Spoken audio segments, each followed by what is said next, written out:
It's January 2026 and you have a life science degree, and for the first time in history the industry is not hiring on optimism, it is hiring on reducing the risk. And if you do not know how do companies reduce risk today, I'm sure that you will end up choosing the wrong career path. Biotech just went through a hard correction, capital became expensive, and the timelines started mattering the most. And suddenly these three roles survived: people who knows how to reduce decision risk, how to reduce execution risk, and how to reduce scientific risk. So R&D data management did not disappear, it just changed the way what it really gives. So let me break it down for you if you are someone who's looking to start your career in the life science industry. Stay until the very end because I will be giving all of you a framework to choose between the new R&D, data, and management roles. So first let's talk about R&D. And if you are someone who's interested in R&D, you need to understand that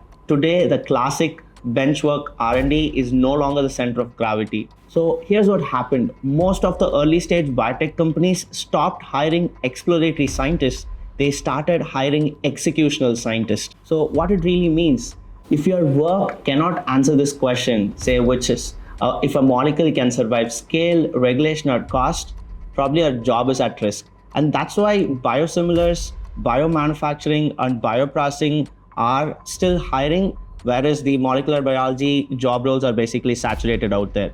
And you need to understand this uncomfortable truth. The regular molecular biologists or general molecular biologists are competing with postdocs who have 6 to 8 years of lab experience. All of these people who are getting hired basically share three things in common. Number one, these people understand process, not just experiments. And all of these people can actually work with manufacturing data. And number three, they all speak regulatory logic, not just protocols. So people, you need to understand that R&D did not die.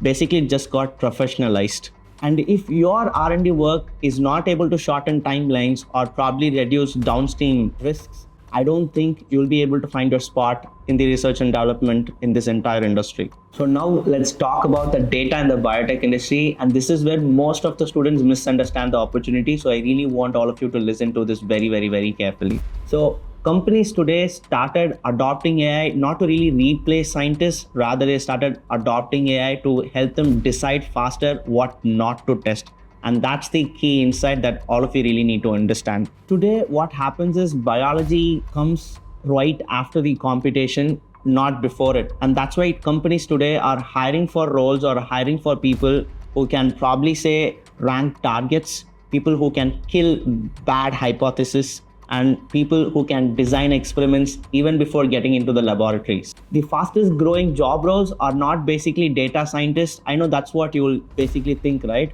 But these are basically decision layer roles who are sitting between biotech and strategy. I think that's what all of you really need to focus on. Something very important that all of you again really need to understand is if your skill set matters only after the data is being generated, probably you're late and you're not valued in the entire ecosystem. But if your skill set can influence what data is being generated, you are very early and you're super valuable in this entire value chain. And also that is one of the reasons why today surface level Python is useless. And what really matters the most is say, can you interpret noisy biological data?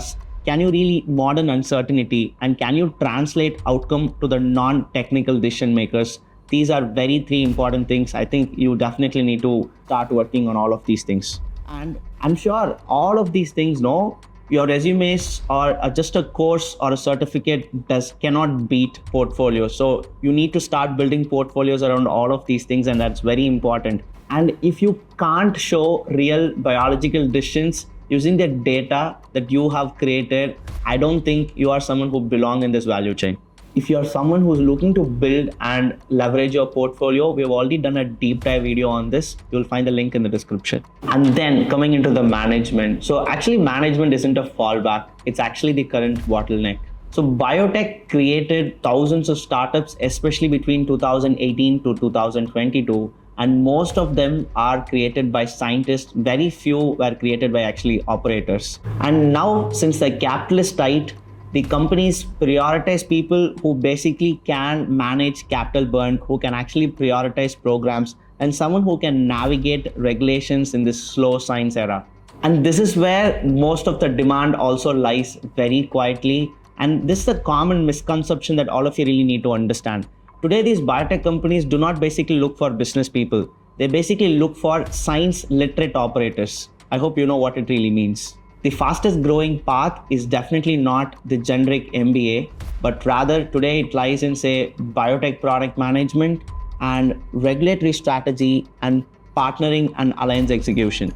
These roles definitely need to exist today because someone have to translate science into survival, right?